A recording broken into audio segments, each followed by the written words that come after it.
Khalid at Khadija, mga batang matigas ang ulo, kukunin ko na kayo. Nandito na ako sa bahay ninyo, Khalid at Khadija. Ang hirap niyong patulugin. Ayaw niyong matulog ng kusa. Pwes, sasama ko na kayo, Khalid at Khadija. Mga batang mahirap patulugin. Bakit ayaw niyong matulog ng maaga?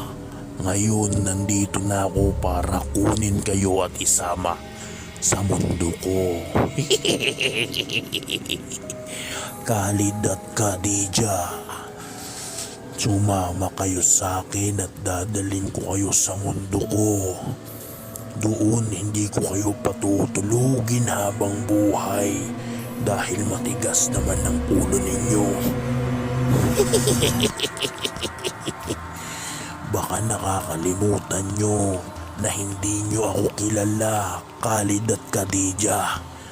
Nandito lang ako sa bahay ninyo, paikot-ikot at palagi ko kayong pinagmamasdan.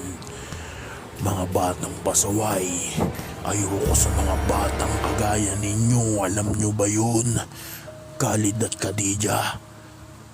Ngayon, nandito ako para parusahan kayo. Tatanggalan ko kayo ng mga mata kung ayaw nyong matulog. Ang hirap nyong patulugin. Hindi kayo marunong makinig sa mga magulang nyo. Ngayon ako ang harapin ninyo, Khalid at Khadija. Nandito ako sa bubong. Minsan nakabantay sa pinto. Minsan nakasilip sa bintana ninyo. Khalid at Khadija, kung hindi kayo magpapakabait, gagawin ko lahat ng nararapat sa inyong dalawa. Ngayon, mangako kayong dalawa sa akin, Khalid at Khadija. Sisiguraduhin ninyong matutulog na kayo ng maaga.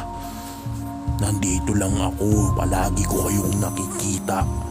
Mga batang pasaway, mangako kayo na magpapakabait na kayo. Ayokong makikita kayong gising pa kahit gabing-gabi na.